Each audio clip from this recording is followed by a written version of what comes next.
Ibu Putri hari ini apa aja? Nanti mungkin sebagian dijelasin oleh rekan saya, Sarmauli Simanungsong.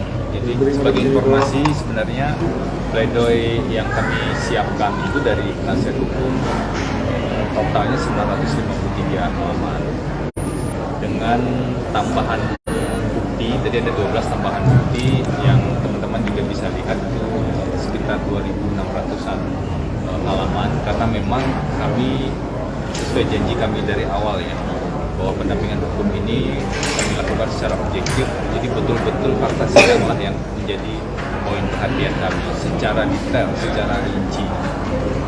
Dan kita juga mendengar tadi Menteri Cakrawati menyampaikan sendiri pembelaan pribadinya yang diberi judul surat dari balik jeruji ya. Nanti mungkin Kak Salma yang akan menjelaskan hal tersebut. Surat yang ditulis secara langsung oleh Bu Putri dari dalam tahanan. Silakan Kak.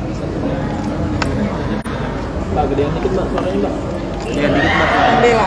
Pembelaan Ibu Putri ini memang Ibu Putri tulis sendiri ya dengan tulisan tangan beliau mulai tanggal 22. Di sini diberi tanggalnya tanggal 22 Desember 22 Januari.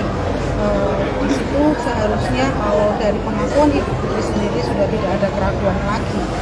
Kalau tadi dicermati baik-baik, bahkan beliau mengatakan bahwa hanya kepada yang Maha Pencipta saja saya menyatakan bahwa saya benar-benar mengalami kejadian kekerasan seksual itu. Ya, di sini juga beliau mengungkapkan bahwa beliau itu mengetahui kalau banyak masyarakat yang tidak percaya karena ya memang tidak ada saksi yang mengetahui kejadian di dalam kamar. Kemudian tidak ada visum. Kemudian seperti yang disebutkan juga beliau itu orangnya sifatnya ingin mengontrol situasi, kemudian seolah-olah tidak ada apa-apa, tidak ada kejadian, karena hanya menceritakan kejadian tersebut pada suaminya saja. ADC yang lain maupun ART yang lain itu memang tidak tahu, dan faktanya mereka baru tahu ada kejadian setelah ada kejadian penembakan Yosua itu. Nah, sayangnya memang di tuntutan kemudian dianggap kejadian KS, kekerasan seksual itu tidak ada. Justru yang dimunculkan adalah isu baru, isu perselingkuhan yang sama sekali tidak ada buktinya, baik saksi maupun bukti yang lain itu tidak ada. Bahkan disebutkan kalau isu perselingkuhan itu oleh Jam Hidung disebutkan hanya bumbu. Untuk apa diberi bumbu? Ini kan nasib seseorang, seseorang yang sudah diadili, dibuka di depan persidangan. Tapi kemudian mengapa harus ditambahkan bumbu-bumbu lagi? Yang bumbu itu tidak dipikirkan dampaknya kepada keluarga, kepada Ibu Putri sendiri yang masih mengalami depresi, kepada anak-anaknya, dan kepada keluarga besarnya. Kalau memang itu tidak ada buktinya dan hanya bumbu, seharusnya tidak patutlah, tidak perlu disimpulkan demikian. Bahkan di dalam tuntutan disebutkan bahwa kejadian kekerasan seksual itu tidak ada, tetapi yang terjadi di Magelang adalah perselingkuhan. Nah, ini kami sebagai tim kuasa hukum juga sudah membantah, menolak dengan tegas. Juga di pledoi pribadinya Ibu Putri juga sudah ditegaskan bahwa itu tidak benar, itu hanya hoax dan itu fitnah. Kalau dari saya itu mungkin tambahan sedikit lagi bahwa kita tidak bisa lupa ya, kalau kita itu punya undang-undang TPKS yang mengakui bahwa keterangan terdakwa itu harus dianggap benar ketika didukung oleh bukti yang lain. Bukti yang lain itu adalah bukti psikologi. Jadi tidak harus ada saksi ataupun visum, tetapi bukti dari ahli psikologi ataupun psikiater yang menyatakan bahwa korban KS ini tidak berbohong, keterangannya itu kredibel, yaitu harus dianggap bahwa memang itulah yang terjadi. Ya. Jadi begini, konstruksi besar dari tuduhan jaksa itu, kalau kita sederhanakan ya, konstruksi besar tuduhan dari penuntut umum terhadap Bu Putri itu adalah Bu Putri dituduh bersama-sama melakukan pembunuhan berencana bersama-sama dengan Verdi Sambo dan yang lain-lainnya. Kemudian penuntut umum untuk membuktikan konstruksi besarnya itu dia membangun argumentasi seolah-olah Bu Putri ingin menutupi peristiwa yang sebenarnya yang terjadi di Magelang. Makanya kalau banyak yang bertanya kenapa kami sejak awal fokus pada peristiwa kekerasan seksual, karena memang itulah inti dari banyak fakta yang kita lihat dan kita ikuti selama proses persidangan ini. Penuntut umum ingin memutarbalikkan itu seolah-olah kekerasan seksual tidak ada. Sementara penuntut umum hanya menggunakan satu hasil poligraf yang tadi sudah kita jelaskan itu cacat hukum. Prosedurnya cacat dan legitimasi dan validitasnya juga bermasalah. Tetapi tadi kami juga uraikan, kalau kita simak bersama, inti dari masalah ini terkait dengan kekerasan seksual terhadap Putri Chandrawati itu didukung oleh 4 jenis alat bukti.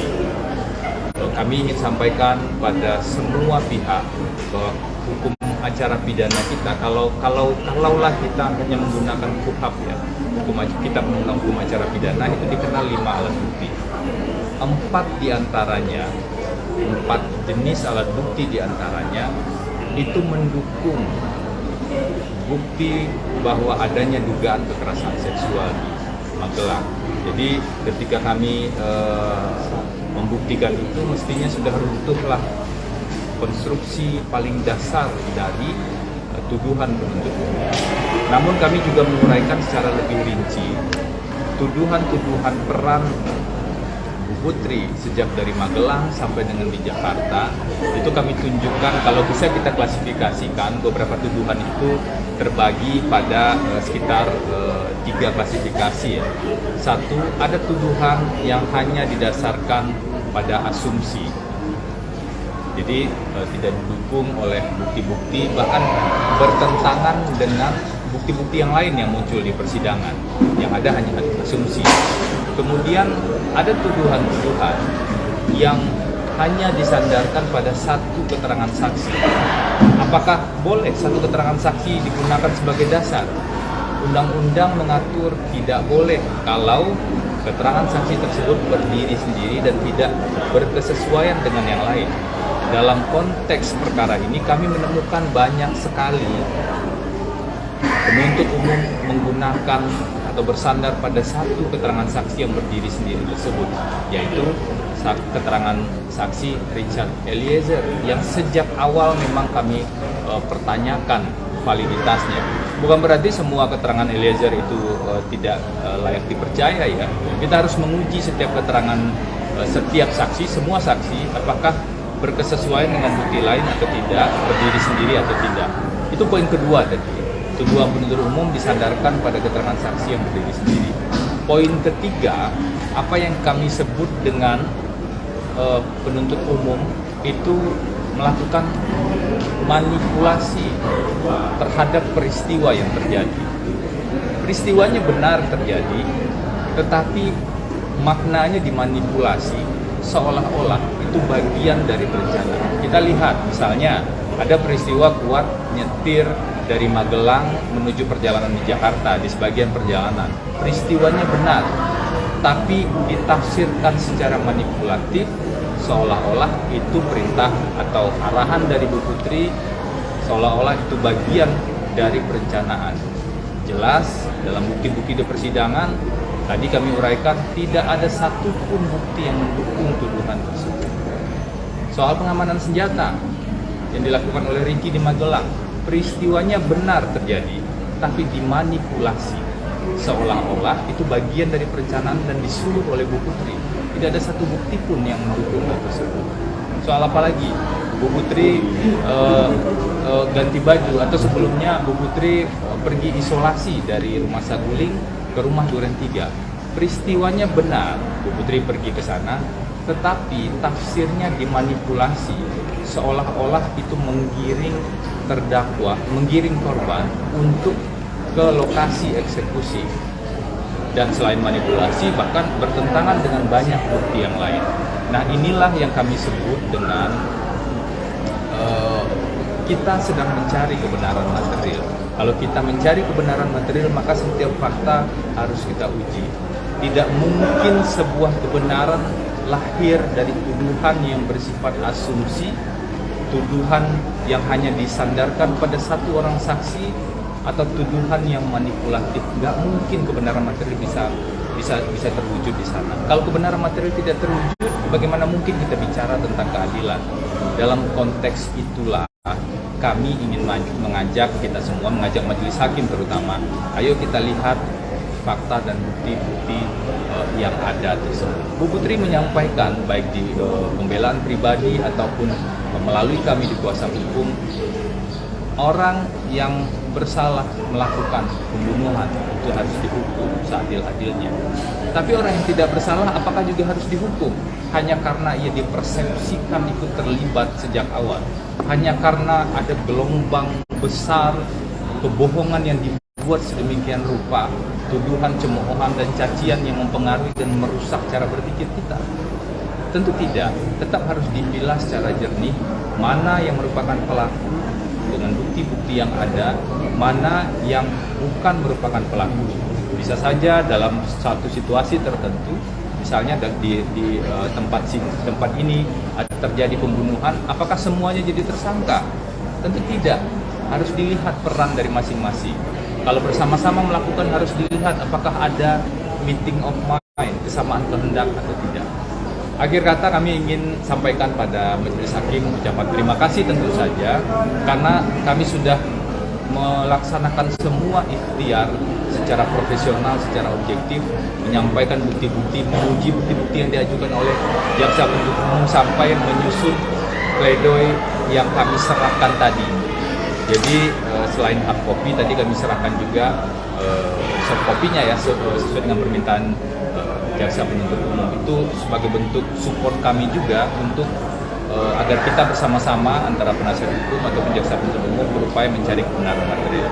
Tadi kami juga sampaikan kami memang berbeda, mungkin perbedaan antara penasihat hukum dengan jaksa penuntut umum itu bisa sangat seperti perbedaan yang sangat signifikan ya, diametral dalam bahasa kami tadi.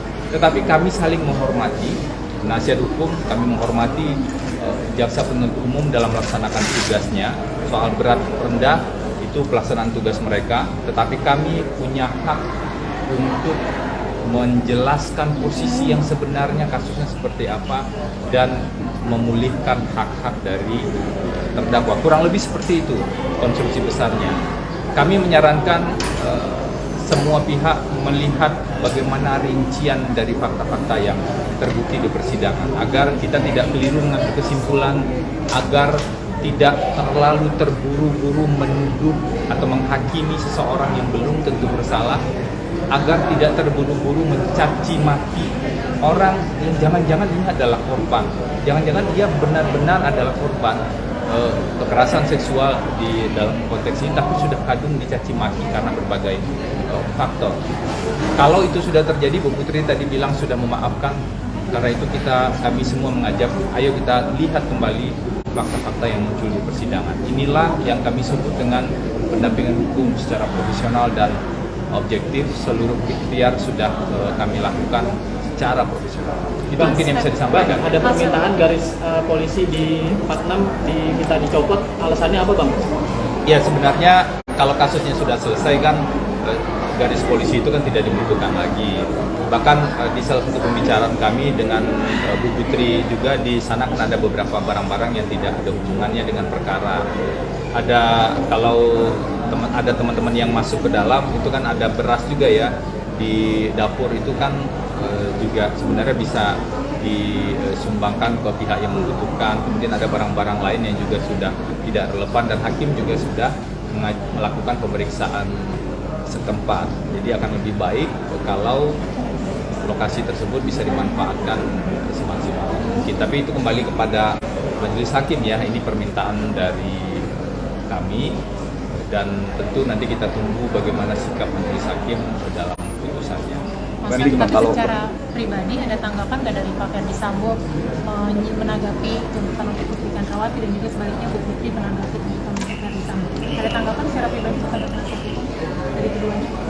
Saya ini kan kuasa hukum dari Bu Putri ya, jadi terkait dengan aspek itu kami masih fokus karena waktu yang diberikan itu kan terbatas sekali. Kami hanya punya waktu 1 minggu untuk kemarin untuk menyiapkan nota pembelaan tersebut dengan segala buktinya. Jadi kami fokus di sana, belum banyak komunikasi lebih lanjut terkait aspek-aspek di luar perkara.